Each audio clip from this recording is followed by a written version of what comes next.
Hello friends, welcome to దేవాంష్క diaries. ఇప్పుడు మీరు వినబోతున్న ఉంటే నా జతగా స్టోరీలోని 229వ భాగం. రుద్ర చేసిన పనికి అందరూ ఒక్క క్షణం షాక్ అయ్యి భయంతో ఒక అడుగు వెనక్కి వేస్తే, కత్తి దిగగానే చిమ్మిన రక్తం ఫణీంద్ర షర్ట్తో పాటు మొహాన్ని కూడా తడిపేసి తన అరుపులతో ఇల్లు మొత్తం నింపేశాడు. 2 నిమిషాలైన ఫణీంద్ర తన ఏడుపు ఆపకపోవటంతో రుద్ర బేస్ వాయిస్లో, ఆపు నీ అరుపులు ఆపు, ఇంకొకసారి నీ నోటి నుంచి అరుపు వచ్చిందంటే మరో చెయ్యి కూడా తెగుతుంది అని వార్నింగ్ ఇచ్చి రాక్షసంగా చూస్తూ ఉంటే, అందరికీ రుద్ర నిజంగా ఆ సమయంలో ఒక రాక్షసుడిలాగే కనిపించాడు. కానీ నిజాన్ని నిదానంగా గమనించటంతో ఫణీంద్ర కంటే పెద్ద రాక్షసుడు లేరని రిలైజ్ అయ్యి ఫణీంద్ర వైపు చూశారు కోపంగా. ఫణీంద్ర భయంగా రుద్ర వైపు చూస్తూ వెక్కిళ్ళు వస్తున్నా అవి గొంతులోనే ఆపేస్తూ ఉంటే, రుద్ర మొహంలో రాక్షసంతో కూడిన నవ్వు చేరి, నువ్వు నవ్వుతుంటే నాకు బాడీలో పార్ట్స్ బర్న్ అవుతున్న ఫీలింగ్ వస్తుంది. నువ్వు నవ్వద్దు. నవ్వి నా చేత పనిష్మెంట్స్ తీసుకోవద్దు. ఓకే అని అరిచి తన చేతిలో దిగిన కత్తిని అంతే ఫోర్స్‌గా వెనక్కి లాగగానే మరోసారి బ్లడ్ చిమ్మి ఫణీంద్ర నోటి నుంచి అరుపు వచ్చేలోపు రుద్ర ఆ కత్తిని మొహం దగ్గరగా పెట్టి, నోట్లో నుంచి మాట వచ్చిందంటే ఈసారి కళ్ళల్లో పొడుస్తాను అని డెడ్లీ వార్నింగ్ ఇవ్వటంతో ఫణీంద్ర ఏడుపుని ఆపుకుంటూ భయంగా రుద్ర వైపు చూస్తూ ఉన్నాడు.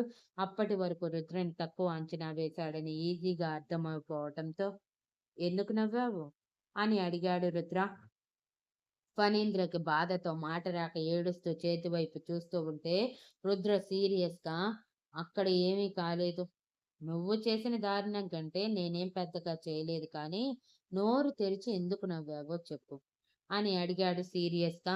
రుద్ర మొహంలో తొణికిసలాడుతున్న రాక్షసత్వం చూసిన ఫణీంద్ర భయపడిపోయి వెక్కిళ్ళ మధ్య, నువ్వు నా ఫ్యామిలీని వెళ్ళిపోమంటే వెళ్ళిపోతారని ఎలా అనుకున్నావు?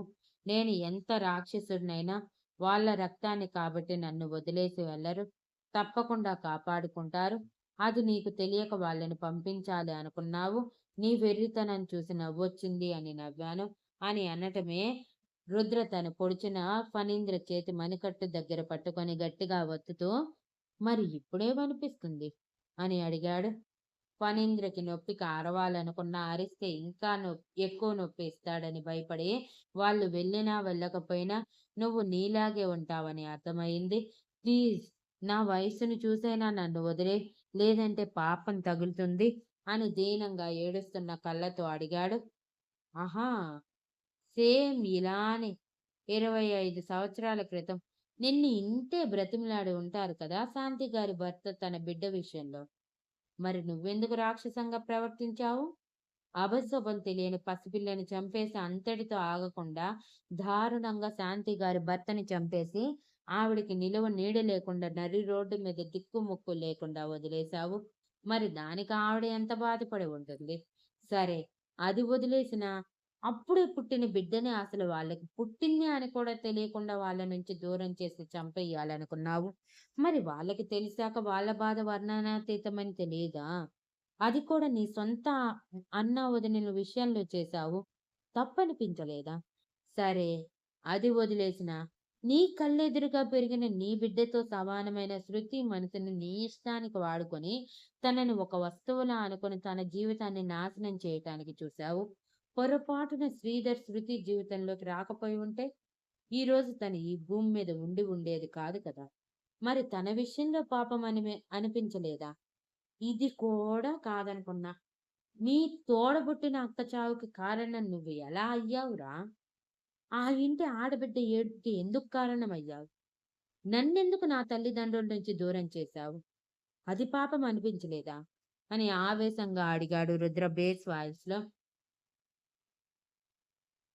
అందరికి మళ్ళీ ఆ విషయాలు గుర్తుకు రావటంతో ముందు మనసు భారంగా మారినా, తర్వాత ఫణీంద్ర మీద విపరీతమైన కోపం చేరి శాంతి గారు ఒక అడుగు ముందుకు వేసి, నాకు ఇతన్ని కొట్టాలని ఉంది రుద్ర. ఒక్క అవకాశం ఇస్తావా అని అడిగారు. తప్పకుండా. మీరు ఇన్నాళ్ళు అనుభవించిన బాధకి కారణమైన మనిషిని శిక్షించే హక్కు మీకు ఎప్పటికీ ఉంటుంది. వీడిని మీరు ఎలా శిక్షించాలి అనుకుంటే అలా శిక్షించొచ్చు. నేను అడ్డు రాను అని చెప్పి అక్కడి నుంచి పక్కకి లేచి భయపడుతున్న శక్తి భుజం చుట్టూ చేయి వేసి, రూమ్‌కి వెళ్ళు స్వీటీ.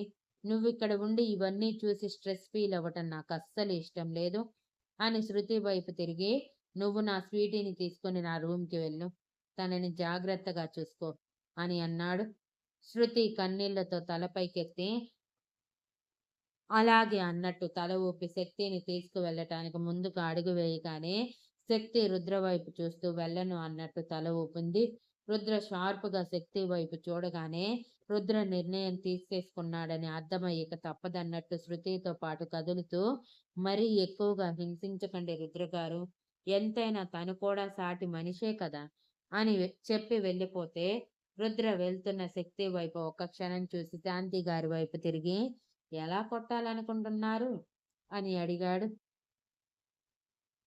ఆవిడ తన కాళ్ళకున్న చెప్పు తీసి, ఇలా కొట్టాలనుకుంటున్నాను అని ఆవేశంగా ఫణీంద్ర చెంపల మీద ఆగకుండా కొడుతూ, అభంశుభం తెలియని నా బిడ్డని, నా మీ ఇంటి బిడ్డని కాపాడిన నా భర్తని పొట్టన పెట్టుకున్నావు కదరా! ఇన్ని సంవత్సరాలు నా భర్తకి, నా బిడ్డకి న్యాయం జరగలేదని ప్రతిరోజు మనసులోనే కుమిలిపోయేదాన్ని. కానీ ఈరోజు అవకాశం వచ్చింది. వాళ్ళ చావుకి ఖచ్చితంగా ప్రతీకారం తీర్చుకొని తీరుతాను అని పావుగంట పాటు ఆపకుండా కొట్టి, ఆవిడ ఆవేశం ఆగక అక్కడే ఉన్న చాక్ కనిపించి, ఇప్పుడే నిన్ను చంపేస్తాను అని ఆవేశంగా చాక్ తీసుకొని ఫణీంద్ర భుజంలో పొడిచారు.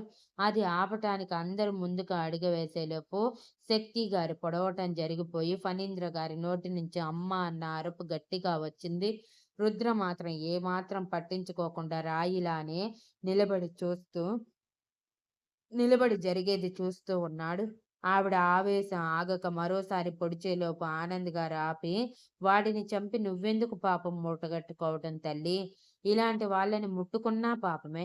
నా ఇంటి సంతోషాలని కాలు రాసిన పశువు వీడు అని ఆవేశంగా అంటూ భూపతి గారి వైపు చూసి, ఇన్ని సంవత్సరాల మన స్నేహం చెడిపోవటానికి, నా కొడుకు కోడలి జీవితం కళ్ళెదురుగా మూడుగా మారటానికి, రుద్ర బాల్యం దారుణంగా తయారవ్వటానికి, మా ఇంటి దీపమైన శక్తి ఇన్ని రోజులు మా ఇంటికి దూరమయ్యి మా రుద్రని మళ్ళీ బాధ పెట్టడానికి కారణం వీడు. అలాంటి వీడిని మీ ప్రేమ పాశం ఆపుతుందా? అసలు ఎందుకు మీరు వీడి విషయంలో ఇంకా ప్రేమగా ఆలోచిస్తున్నారు? ఒక్క క్షణం. ఒకే ఒక్క క్షణం ఇతను మీ కుటుంబ సభ్యుడు కాదు అని ఆలోచించి చెప్పండి. ఇతనికి ఏ శిక్ష వేయాలో మీకే అర్థమవుతుంది. కాదు కన్న పాశం, రక్తపాశం అంటే మీరు ఇతనికి శిక్షించలేరు. ఇతను దానిని అలుసుగా తీసుకొని ఇంకా రెచ్చిపోతాడు. ఆ తర్వాత మీ ఇష్టం అని రుద్ర వైపు తిరిగి, వీళ్ళతో నాకనవసరం రుద్ర. ఇన్ని సంవత్సరాలు మన కుటుంబం బాధపడటానికి కారణమైన ఇతను సంతోషంగా ఉండటానికి మాత్రం వీల్లేదు. నువ్వు ఏమైనా చెయ్. నేను చూసుకుంటాను అన్నీ అని చెప్పారు. ఆ మాటలకి ఫణేంద్ర గారు బెదిరిపోయి, ప్లీజ్ నన్ను వదిలేయండి. ఇంకెప్పుడు ఇలాంటి పనులు చేయను. మారిపోయాను. నేను బుద్ధొచ్చింది. ప్లీజ్ నన్ను హాస్పిటల్‌లో జాయిన్ చేయండి. రక్తం చాలా పోతుంది అని కారిపోతున్న రక్తాన్ని భయంగా చూస్తూ అంటుంటే, ప్రమిద వాసంతి గారు మొహం పక్కకి తిప్పేశారు ఆయన్ని అలా చూడలేక. రుద్ర ఒక అడుగు ముందుకు వేసి, ఇంకా తెలియాల్సిన నిజాలు చాలా ఉన్నాయి.